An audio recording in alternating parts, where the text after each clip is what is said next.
अस्सलाम वालेकुम। आज हम देखेंगे न्यूक्लिक एसिड क्या होता है, इसके basic components like DNA and RNA की बेसिक इन्फॉर्मेशन लेंगे हम। सबसे पहले हम देखते हैं कि न्यूक्लिक एसिड को डिस्कवर किसने किया था। फ्रीडरिक मीशर ने सबसे पहले ह्यूमन सेल से उसने न्यूक्लियस के अंदर ऑब्जर्व किया था कि न्यूक्लियस से कोई वाइट सब्सटेंस रिलीज हो रहा है।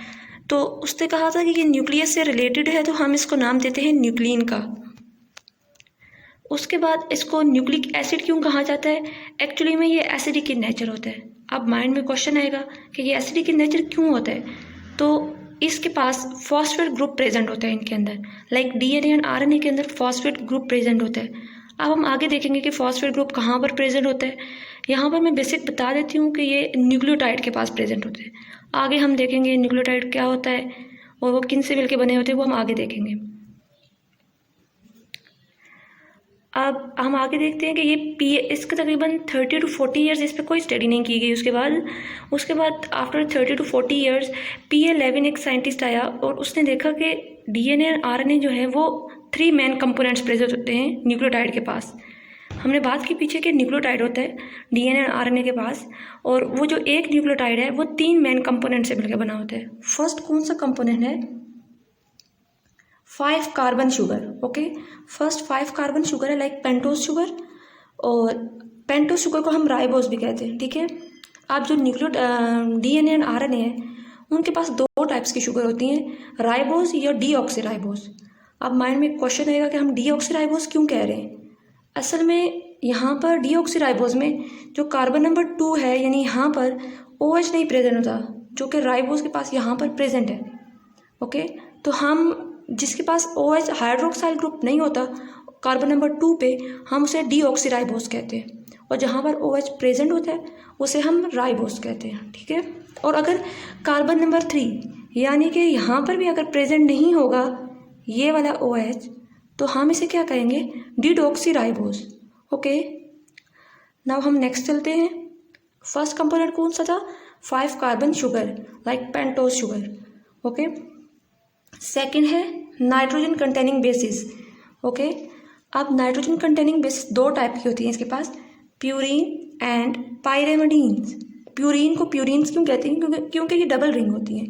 नीचे आपको 2 लिखी हुई नज़र आ रही होंगी, एडेनिन एंड गवानीन, जबकि पायरेमिडीन के पास थायमिन होती है, साइटोसिन एंड यूरासिल।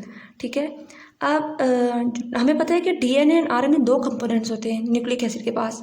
ठीक है, अब जो आरएनए होता है उसके पास यूरासिल होती है, थायमिन प्रेजेंट नहीं होती। ठीक है, जबकि जो डीएनए होता है उसके पास थायमिन होती है, यूरासिल नहीं होती।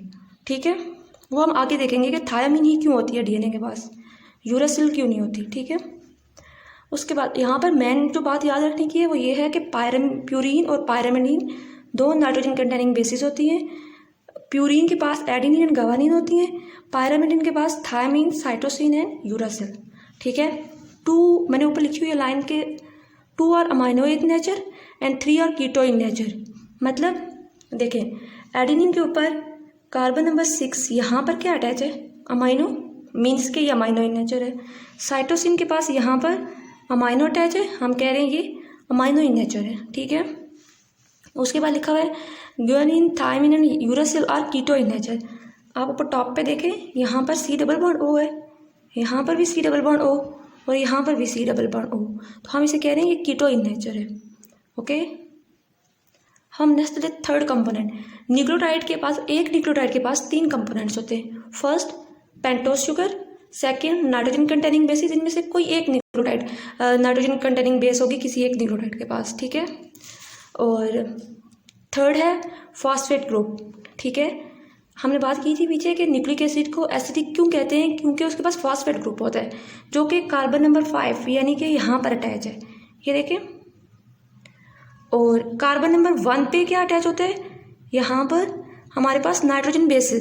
यहाँ पर ये कौन सी नाइट्रोजन बेस है, ये देखें, ये कीटो इन नेचर है और ये डबल रिंग है, तो इसका मतलब है ये ग्वानिन है। ओके, और ये शुगर कौन सी है, ये शुगर है, और ये शुगर कौन सी है, राइबोज शुगर है, क्योंकि यहाँ पर सेकंड कार्बन के साथ OH अटैच है। ओके, एंड सेकंड थिंग, ये जो फास्फेट है यहाँ पर 1 फास्फेट अटैच है। न्यूक्लियोटाइड के पास 3 फास्फेट होते हैं, ये फर्स्ट है, यहाँ पर इस हाइड्रोजन की जगह हमारे पास एक और फॉस्फेट अटैच होगा और फिर उस फॉस्फेट के साथ एक और फॉस्फेट अटैच होगा, ठीक है। हम ये न्यूक्लियोटाइड्स जो है ना, ये आपस में मिलती हैं और एक लॉन्ग चेन्स बना देती हैं, ठीक है। 5 प्राइम, ये देखें यहाँ पर हम ये 5 to 3 प्राइम रन करती हैं, ठीक है। और ये देखें यहाँ पर ये 5 प्राइम फॉस्फेट ग्रुप अटैच है ना, यहाँ पर ये देखें 5 प्राइम पे यहाँ पर फॉस्फेट ग्रुप अटैच है। ये ऊपर वाले कार्बन के राइबोस शुगर के OH के साथ जाके अटैच हो गया है इसका, ठीक है। इसी तरह यहाँ पर देखें ये न्यूक्लियोटाइड है, सेकंड पे देखें ये न्यूक्लियोटाइड है, इसके साथ यहाँ पे एक नाइट्रोजनस बेस अटैच है और यहाँ पर कार्बन नंबर 5 के पास क्या अटैच है, फॉस्फेट ग्रुप, ठीक है। और ये फॉस्फेट नेक्स्ट न्यूक्लियोटाइड के थर्ड OH के साथ जाके बॉन्ड बना रहा है, फॉस्फोडाईस्टर बॉन्ड, ओके। अब हम नेक्स्ट चलते हैं, ओके। अब हमें पता है कि जो जो DNA एंड RNA है उसके पास फॉस्फोडाईस्टर बॉन्ड होता है और हाइड्रोजन बॉन्डिंग होती है, ठीक है। अब हम हाइड्रोजन बॉन्डिंग को, फॉस्फोडाईस्टर बॉन्ड असल में बैकबोन बना रहा होता है न्यूक्लिक एसिड DNA और RNA की बैकबोन, और जो हाइड्रोजन बॉन्डिंग है वो इनसाइड प्रेजेंट होती है, क्योंकि हमें पता है DNA डबल हेलिकल होता है और डबल हेलिक्स को स्टेबलाइज करने के लिए सेंटर में हाइड्रोजन बॉन्डिंग होती है, ठीक है। जो गुआनिन और साइटोसिन आपस में हाइड्रोजन बॉन्डिंग बना रहे होते हैं, एडेनिन एंड थायमिन आपस में हाइड्रोजन बॉन्डिंग बना रहे होते हैं, ओके। अब ये है कि जो गुआनिन और साइटोसिन है उनमें ट्रिपल हाइड्रोजन बॉन्डिंग होती है, 3 हाइड्रोजन बॉन्ड प्रेजेंट होते हैं। एडेनिन और थायमिन में 2 हाइड्रोजन बॉन्ड होते हैं। अगर एडेनिन RNA में क्या होगा, एडेनिन एंड यूरासिल, थायमिन नहीं होगी उसकी जगह, तो वहाँ पर भी 2 हाइड्रोजन बॉन्ड ही प्रेजेंट होंगे, ओके। अब हमारे माइंड में क्वेश्चन आ रहा है, why in DNA thymine is present instead of uracil, ठीक है। अब हमारे पास DNA रिपेयर सिस्टम होता है। रिपेयर सिस्टम क्या करता है, जब भी हमारे DNA के अंदर रॉन्ग न्यूक्लियोटाइड इंसर्ट हो जाती हैं तो क्या होता है कि उन रॉन्ग न्यूक्लियोटाइड की रिपेयरिंग भी तो चाहिए होती है ना, वरना डिजीज़ काज हो सकती है हमारी बॉडी में, ठीक है। मोस्टली जो जेनेटिक डिजीज़ होती हैं वो म्यूटेशन की वजह से ही, न्यूक्लियोटाइड में चेंजिंग की वजह से ही डिजीज़ काज हो रही होती है, जेनेटिक डिजीज़, ओके। अब हमारे नेचर ने हमारे अंदर थायमिन रखी है DNA के पास इंस्टेड ऑफ यूरासिल, बिकॉज और DNA not easily differentiate between uracil and cytosine.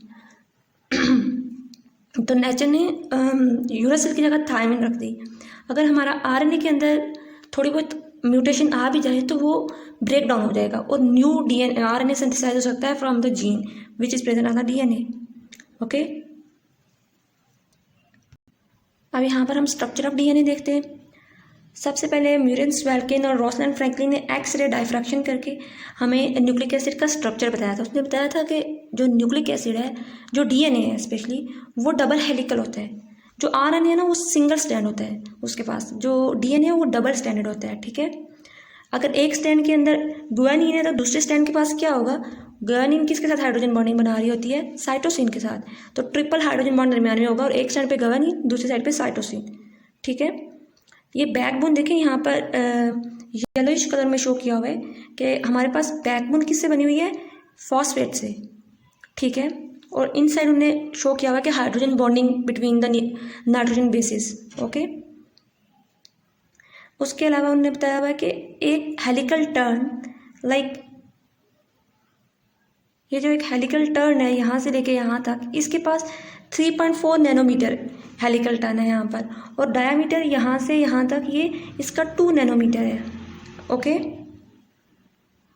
Thank you so much. If you like my video please subscribe the channel and like the video.